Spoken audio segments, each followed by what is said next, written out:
We talked about the greatest temperature variations between months in a previous video, and February has the largest spread.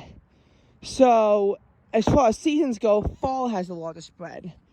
But we are going to now glissando down 2022 and analyze the largest spreads for months and for seasons as well. I think this is going to be interesting. We're going to be only looking at New York City for this analysis. We can also look at 2021 at this time, but I doubt there's going to be any. Let's go. So, January 2022 actually hit 59 degrees early in the month on January 2nd. And the lowest temperature was 10 degrees on January 15th and 16th. The 15th is thought widely to be the coldest day of the year, but it actually wasn't. So, as far as that goes, January spread was 49 degrees this year. It might surprise you that January got near 60 when you consider how cold it was, but January 1st and 2nd were near record warmth in New York City. As a matter of fact, several stations did set high temperature weather records on January 2nd. But cold air was then put in its place, and it just couldn't get warm after that, or at least for a while. February comes around, and we see 68 degrees twice during the month, February 17th and 23rd. Weirdly, only the 17th could set a record. By February 23rd, the high temperature record in New York City was actually above 68. You'll also see that this is weird for another reason. March 6th, the high 68 is enough to tie a record, which doesn't make sense why it can in early March, but it can't in late February. It was also warm enough for a monthly temperature weather record to be set in Islip, New York as well, and daily records everywhere else. So again, doesn't really make sense when the temperatures are mostly consistent. The 17th was warm enough to set a record, however, and so it did. And it's interesting too, because keep in mind that February 14th and 15th had lows of 16 degrees. So it's pretty much like you had the coldest part of the month and then the warmest part of the month, and they pretty much came back to back. So interesting how that occurred. Now, in March, the highest it got was 74 degrees. This occurred on both March 7th and 18th. As a matter of fact, in New York City, both days can claim to be the warmest day of the month because they also had the exact same low temperatures, 50 degrees. The high on March 7th is enough to tie a record, not by the 18th, because the highs, they become higher by that point. And don't ask me why the record high on March 7th is, 6 degrees higher than on March 6th. This all makes no sense. So, as far as the coldest it got in March, it was 21 degrees on March 4th. You might remember that March cold snap at the end of the month with a record cold daily high of 33 on March 28th. And while 33 was the coldest high temperature in March, the low that day was 23 degrees, which is not enough to rank as the coldest temperature that March. 23 was also far away from where the record low was that day, which was 13 degrees. We didn't talk about spreads. January is 49 degrees. February spread is 52 degrees. And the spread in March is 53 degrees. Now, April got down to 38 degrees on April 2nd and hit 79 degrees on April 14th. I know, very unimpressive, especially for an April. 41 degrees is one of the smallest spreads on April on record. But 2020 had the smallest April spread with a low of 36 and a high of a meager 68. So that April had a spread of only 32 degrees, which is the lowest on record. So, and after seeing slightly bigger than average spreads, we're now at a smaller than average spread. May. Chilliest it got was 45 degrees on May 7th and 8th. The city center actually had a low of only 47 on May 1st, when a lot of the suburbs experienced frost. because we saw a consistent 93-ish across the metro on May 31st, 93 is where it was both where I lived and in New York City, which surprisingly was not a record in New York City, though it was in most of the metro. Because of that, May's spread was actually only 48 degrees, which is still bigger than April's spread. The spread in June was small. The coldest it got was 54 degrees on June 19th. The warmest it got was 90 degrees on June 25th. Oh, in case you're wondering what the warmest day in May was, it was May 31st. But this June spread was very tight. It was 36 degrees spread. So that's again quite a small June spread. July spread, though, is even smaller, though this is starting to become the unfortunate reality, because due to climate change, lowest temperature of the month, like 65 degrees, which was on July 4th, are becoming more common. The highest temperature in July was 95 degrees, set on July 21st, July 21st, 23rd, and 24th. Of those days, the 21st and 23rd, the 20th and 23rd had lows of 78, the 24th had a low of 79. It was widely believed that July 24th would set a record high in New York City, but it wound up being cooler and less humid than expected that day, which led to no record being set. Not a single record was set during the summer in New York, and July 24th was the most common day to set a record across the Northeast megalopolis. August, the highest temperature that got that month, so July spread was only 30 degrees. August should have a bigger spread. The hottest it got was 97 degrees on August 9th. That was the hottest I'd ever got in August. Widespread records, but again, none in New York City because that happened to be during a historic heat wave that occurred back in 2001. So again, only 97 degrees. That's as hot as it can get. And this is New York City's third hottest on August on record, and I want you to know that. The coolest that got in August was 62 degrees, and it hit that on August 17th. Even though it's widely considered to be part of the spring cool down period, like fall preview, it's actually inaccurate for two reasons. Number one, it still was not very fall-like kind of weather. It was just below average for summer. And second of all, even if we disregard that, highs were 85 and lows were 71 on August 12th when it began. So then if we say it was a 13th, to the 18th, then the problem, because the 18th was when this, because the 18th, in case you're wondering, was when this temperature of 62 degrees was set. The high that day was 87. It did rebound. And then while the low the next day on August 19th was 69, the high of 90, definitely not a spring preview by that point. So it's really flawed as to when the dates are, and they are highly variable. Also, on the 18th and 19th, I was in Montreal, and the 18th I was driving up, so did not really remember the weather too much on that day. September had a relatively typical spread of 41 degrees. The high of 90 degrees occurred on September 4th, while the low temperature in September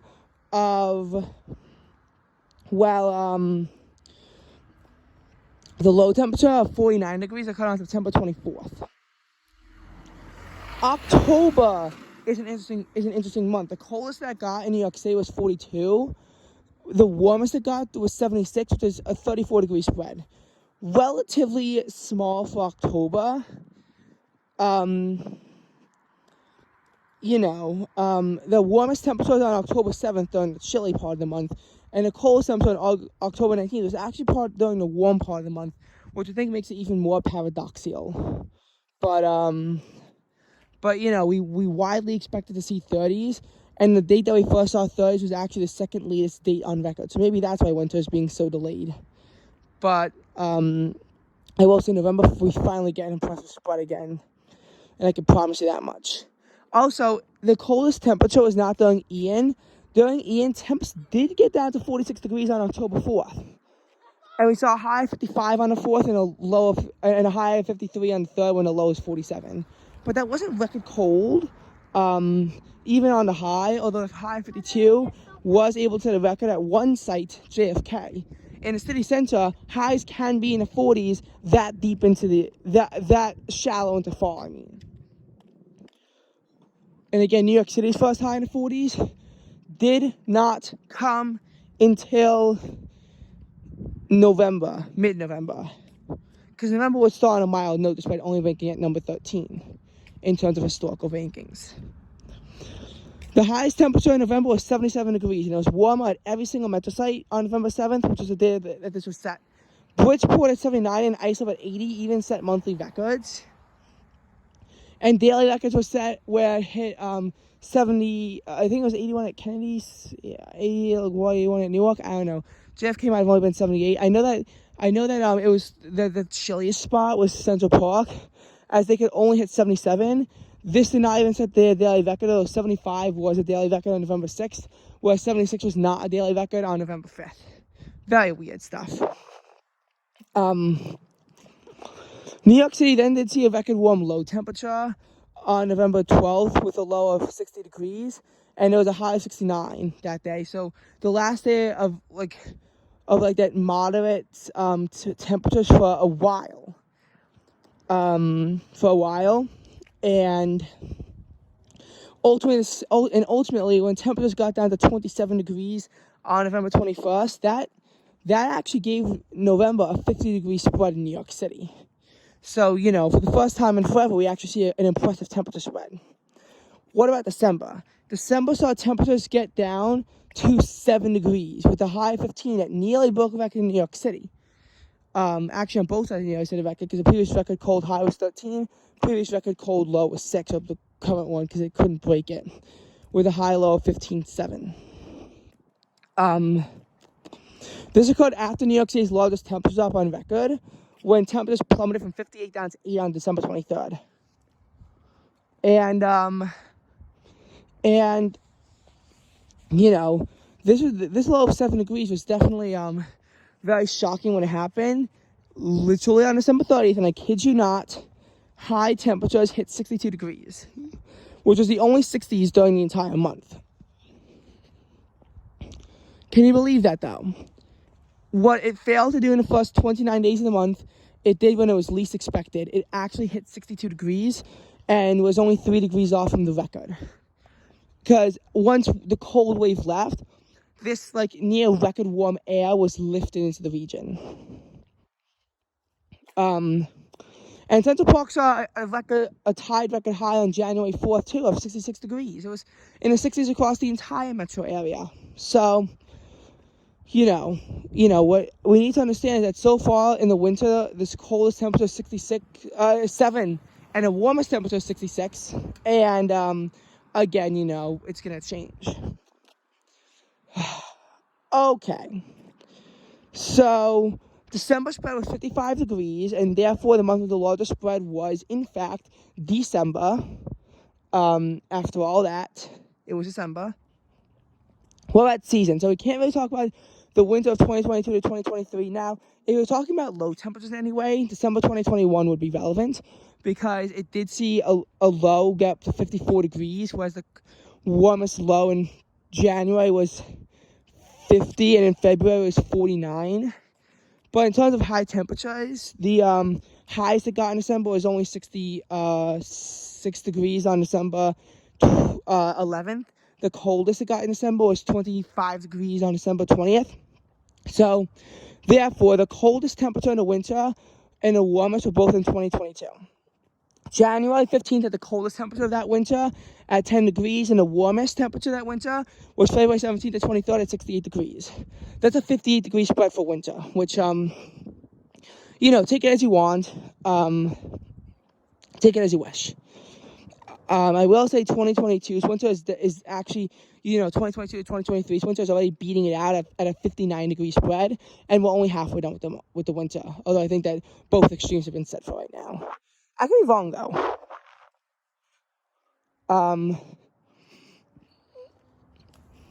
Meanwhile, as far as the spring goes, the coldest that we saw was on March 4th, 21 degrees. Warmest that we saw all spring was 93 degrees on May 31st, which makes sense why they were kind of, hovering at both edges. The spring spread was 72 degrees, which actually makes sense why it would be so large. Makes sense why it would be so large because of the fact that you have this glissando of temperature ranges that can happen throughout the month. You know, that and also temperature swings this winter were not quite as great as what they could have been. Okay, so the summer. Coldest that it got all summer was 54 degrees on June 19th. And then the warmest that it got all summer was 97 degrees on August 9th. This spread of 43 degrees is unfortunately becoming more common, you know, to see such small spreads throughout the summer, which is actually a bad part of climate change. All right, and what about the autumn? Well, in the autumn, the hottest that I got was 90 degrees on September 4th. Chilliest that got all autumn was 27 degrees on November 21st. That is a 63-degree spread, so it's clear that spring won in 2022. And the month with the greatest temperature swing, you know, temperature range, was December. So, why were these trends, you know, largely bucked in 2022? Well, the thing about February was that while February, yes, was known for its extreme temperature swings, December was a little roller coaster at the end of the month, with the ups and the downs that you had to kind of go through. That definitely made 2022's December really stand out in terms of the temperature extremes that we saw. But December normally is the second largest swing anyway. March was warmer than, March was the biggest swing than February. Of course, March was warmer than February. Although in 2 years that wasn't actually the case, LOL. But you know, March with all these tornado outbreaks bringing the warm heat, and then all these cold fronts billowing down, it kind of made it a bit more of a shaky setup than normal. Whereas February was not able to really experience the kind of chill that February is known for. I mean, it only got down to 16 degrees after all. Normally February gets colder than that. Although that being said, above 50-degree spread for a month is actually kind of impressive. But why was the fall? You know, why was the fall not as good as it normally is for temperature swings? Here's the thing behind fall. So, in fall, the highest that we got was 90 degrees on September 4th, which is typical of a high temperature in, it's typical of the highest temperature in September on record. I will definitely say that. And October almost never hits the 90s. Here's the thing, though. Normally when it hits the 90s, we expect at least a little bit more from September. I'm not saying this always happens. In 2021, fall spread was incredibly narrow, from a high of 85 degrees to a low of 30. And in 2021, the spring spread, the coldest that I got all spring was 21 degrees. And the warmest that I got all spring was 88 degrees. That's a 67-degree spread. And, but that autumn was also known for the compressed temperatures, the humidity factor, that really honed in on that fall. And 2017, it got to 91 degrees in September. 2019 hit 93 degrees in early October. It rather frequently hits the 90s in September these days. And because it keeps hitting the 90s in September, it usually gets higher than 90. Then we're going to talk about the coldest temperature in November, because it's really the only thing that's relevant at this point. 27 degrees, yeah, that's a bit of a warm temperature for the coldest temperature all fall. I get that's above average November, but, we still have to look at this, detail. And looking at some previous falls, in 2020, the coldest that got in fall was 30, and the warmest that got in fall was 85 too. That year, the coldest that got all spring was 25 degrees. It would have actually been above freezing if March 1st, if February was just pushed earlier one day. The warmest that it got all spring was, it was 84 degrees, which meant that it was kind of a tight on both ends, 59 degrees in the spring and 55 in the fall. So again, it made it tight on both ends. And what we have to understand is that, we have seen recently Novembers get colder. In 2019, as early as November 12th, it was already down to 23 degrees. And that high of 93 led to a 70-degree variability. I don't know what spring's variability was, but I don't think it was greater than this. Okay, and meanwhile, while this is happening, what we have to understand is that, 2018, it got down to 15 degrees during November. And that fall hit the 90s, so that was at least a 75-degree swing. And spring, well, the coldest that I got all spring was 27 degrees. The warmest that I got all spring was 92, to be fair. So that is a 65-degree swing, which is nothing to scoff at. But, look at fall swings.